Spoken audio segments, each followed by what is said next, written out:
Alright, guys, welcome back and hello to the Starstruck Rambler. Hope you guys missed me. I certainly missed you guys, and yeah, after the last video, you guys may have noticed that I was a bit bummed out, but yeah, I'm okay. I'm still a little sad about that, but I'm better now, and I'm back with some more science stuff, with the universe and everything. So now, um, yeah, before that whole thing, I read that astronomers have discovered about 16 new planets around 12 systems or star systems. Basically 16 planets around 12 stars, which is over here as you can see. Okay, it's not to scale, but I just wanted to show you guys. Um, Now most of these stars, or all of these stars, are red dwarf stars, or quite close. And yeah, let me just put the chart up for you guys. Now, as you can see, most of them are red dwarfs, or much smaller than our own sun. Um, Let me just put up ours for quickly, just as a comparison quickly. Just want to put that quite far, just in case. But yeah, our sun is the one over here, as you can see. And all these other stars are much smaller. Okay, like I said, they're not to scale, and these aren't the exact names of the stars themselves. Just wanted to show you guys as a comparison. But anyway, yeah, um, now red dwarfs are quite small, much smaller than our sun. Um, in terms of diameter and mass, and for habitat, now basically to support life, we're not quite sure on whether they can support life or not. We're not quite sure. Thing is, with the thing with red dwarfs is that they produce these large solar storms, like the one you see here with this one now. Um, and any planet that's around them, like this one for example, um, because they are quite close to their stars, um, solar flares like the one you see on the screen right now can actually strip a planet's atmosphere basically down from, let's say, one atmosphere, which is the same as our atmosphere, down to, wait, that's not right, down to zero in just a few million years. And that is actually very bad for any planet around a red dwarf star, because a planet needs an atmosphere to help support life, especially if it has liquid water on its surface. And without an atmosphere, a a planet would actually lose most of its temperature as well. Like as you can see right now, the temperature of this planet is dropping quite fast without the atmosphere. And another thing is that for an for a planet to have an atmosphere, sorry, no, for a planet to have liquid water, it must have an atmosphere that's quite dense. Because if the planet is the atmosphere of the planet is too thin, then liquid water can only exist in two forms, or water can then only exist in two forms, either as a vapor, as in water vapor, or as ice. Well, depending on how far the planet is from the star, but no atmosphere around the planet, no liquid water. So red dwarfs and their solar flares are not exactly that good for um, planets because of the go away Be- because of these solar flares.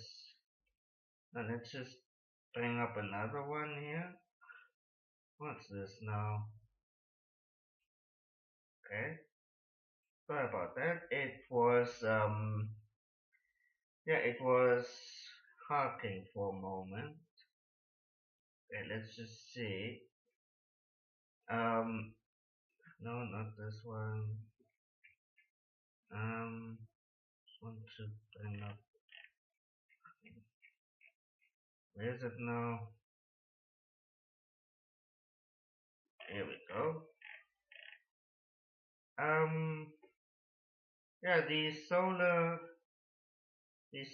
flares that red dwarfs can have. Um, yeah, these solar flares, like I said, are very bad for any planet that they may have. I read in a report, when was it? Last year, when they discovered the TRAPPIST system. Um, they they were observing this one red dwarf, and over a period of 42 days, they counted 84 of these solar flares. 84 over 42 days. And yeah, we are now 3.5 days in, and we already had about a dozen or so of these major solar flares. So yeah, if a planet around a red dwarf is hit by one of these massive flares, then it can over time strip the atmosphere away from the planet. Now, one solar flare won't do anything, but because red dwarfs in their early stages, in the first few million years or so,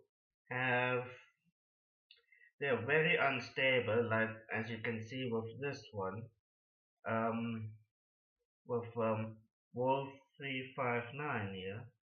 Um, During the first few million years, these red dwarfs produce huge amounts of flares, and yeah, that's not exactly good for any planet.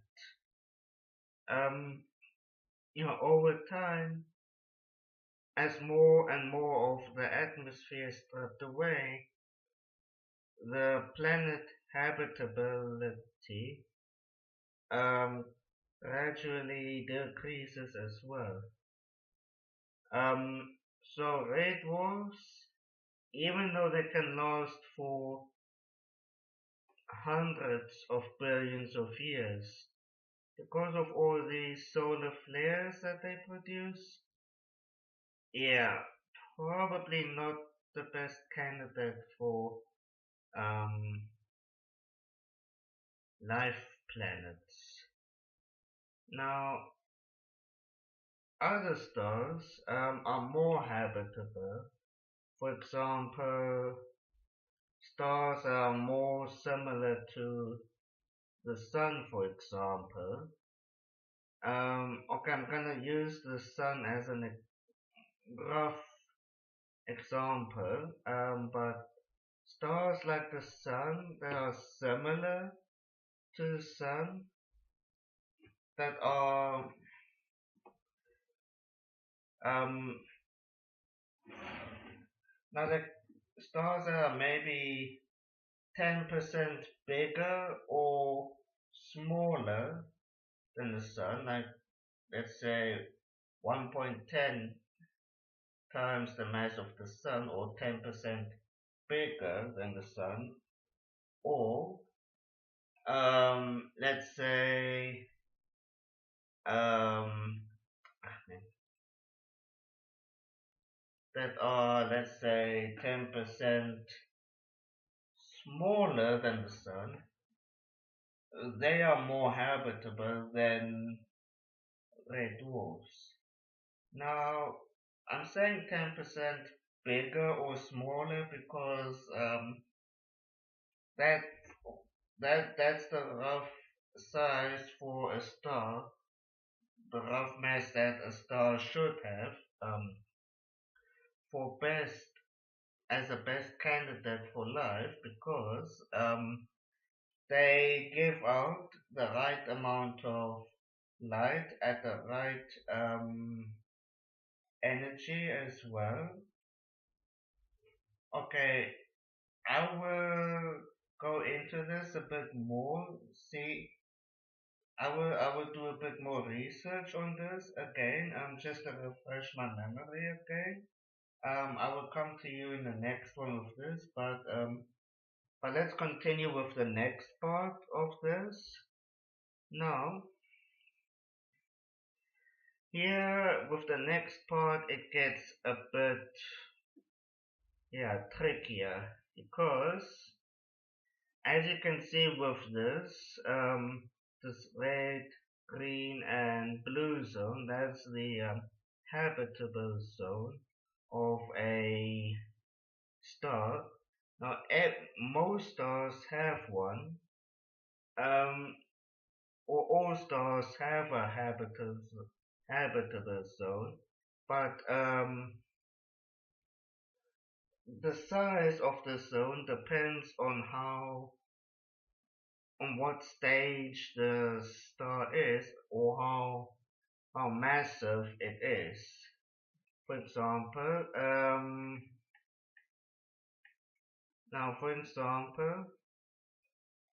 with Wolf 359, for example, the habitable zone, as you can see here, is much smaller than the one from the sun. But let me just quickly bring up this one. Now, as you can see, I'm taking Beetlejuice here, and just a example. And as you can, wait, no, delete, delete quickly. Oh my one, hang on. As you can see, the habitable zone of Beetlejuice is quite quite a lot larger than the one from the sun. As you can see, I have to zoom out quite a bit actually, for this, because Beetlejuice is a whole lot more massive than the Sun. Basically 8.9 times the mass of the Sun. Basically nearly 9 times the mass. While so, as a comparison, let me just quickly add the Earth in here. The Earth is 150 million kilometers from the Sun, or 1 astronomical unit, or 1 AU from the Sun. So if I were to place, yeah, it's actually not even possible to put the Earth in here because it would be actually right within Betelgeuse actually. But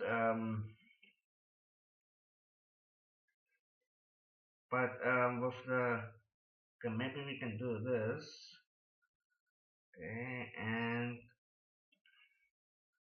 yeah, this works out. This actually works out a bit better actually. And yeah, as you can see, the Sun's habitable zone is way smaller than Betelgeuse itself. Okay. Um. Okay, just a moment. Saturn's orbit would be. I don't think that would actually work out. Yeah, but yeah, that's not gonna work out. But yeah, as you see, Sun's habitable zone is way smaller than Betelgeuse itself, and Betelgeuse's habitable zone is enormous. Um, just want to show you guys. Here we go. Okay, just a moment. Needs to buffer, and there we go. Come on, go away. Um, yeah, let me just turn on the habitable zone here by our system. Now, as you can see, our habitable zone is yeah, it doesn't even go to Jupiter. It's more or less let me just show you how far it is. It barely stretches 2.5 astronomical units from the Sun. Not even 2.4, barely 2.4 actually. Now Mercury. Wait, let me hang on. Why am I having such a short attention span? Ugh. Um. Yeah. Um. Just wanted to give you guys a quick comparison here. As you can see with this gray blob here, um, yeah, the Sun, Mercury, Venus, Earth, Mars, most of the asteroid belt would be completely gone. And Jupiter would be barely above the surface of Betelgeuse here. While the habitable zone would actually be, yeah, way bigger than our solar system. Let's just turn on the orbit, and as you can see, it's our entire solar system can actually fit inside this whole zone actually, which is quite huge actually. The outside edge of this habitable zone is, yeah, let me just put it in here, and okay, let's see distance. Let's just go to distance quickly, and it's yeah, the distance between Jupiter and Betelgeuse is nearly 600 astronomical units. So yeah, by some stars the habitable zone is really tiny, while by others it's huge. And oh yeah, another thing of red dwarfs is let me just bring up this red dwarf again quickly. Yeah, with red dwarfs as well. Um, besides the massive amount of radiation, another problem is that the the planets are really close to the stars. So that poses another problem as well, and that is tidal locking, which means that one side of the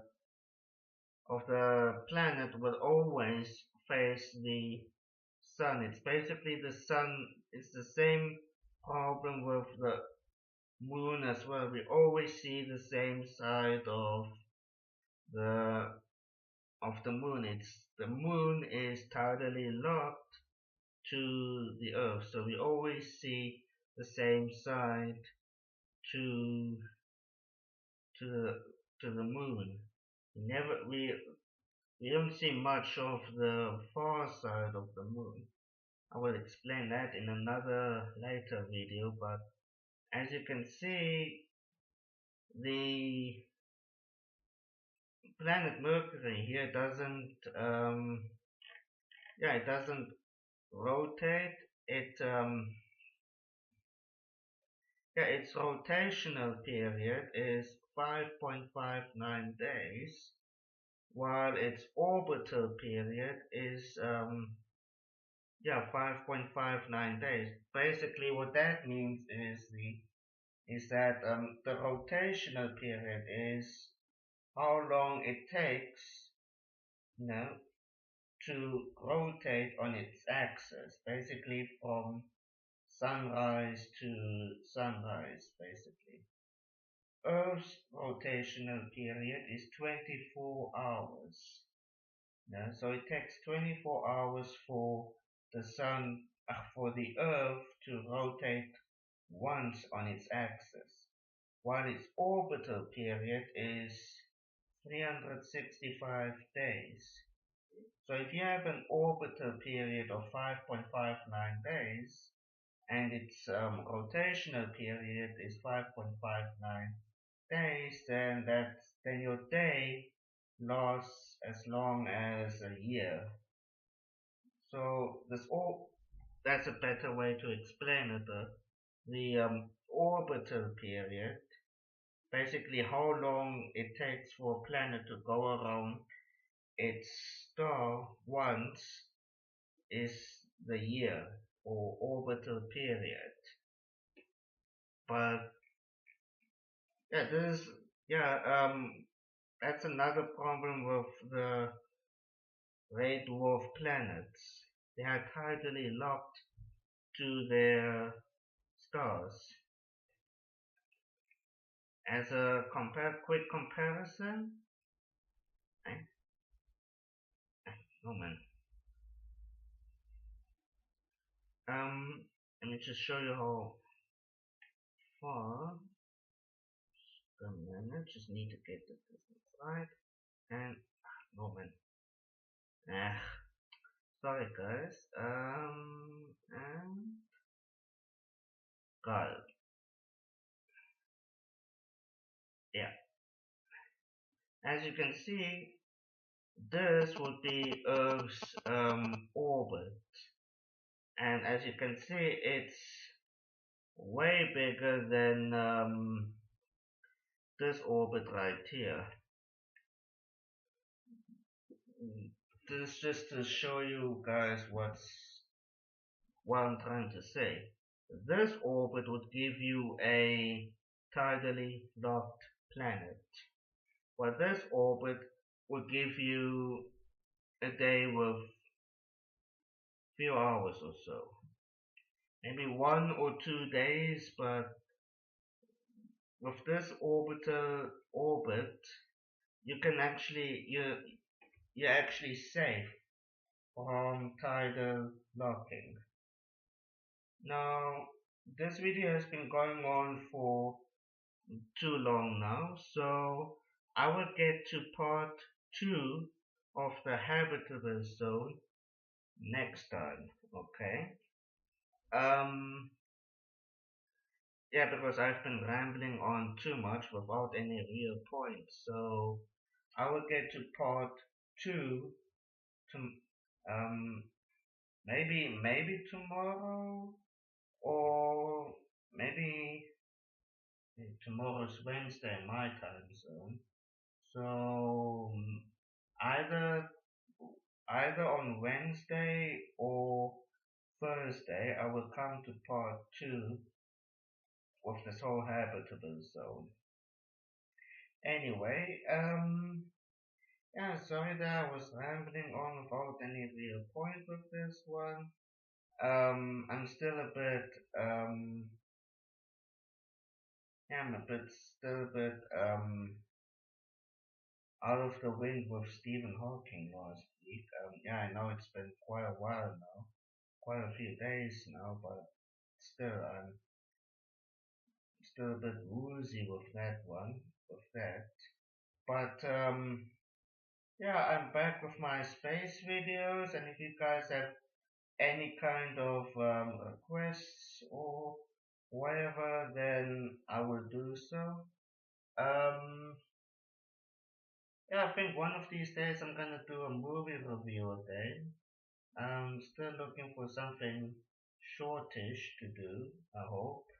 But yeah, sooner or later I'm gonna do another movie review. So if you have any requests for which movie I should do, please let me know. And thanks for subscribing and for your support so far. Really appreciate every view that you guys given me so far. And yeah, I hope you guys enjoy the videos that I'm making, even though I'm sometimes rambling on and on and on. Yeah, I hope you guys are still having fun, and see you guys in the next one. Bye.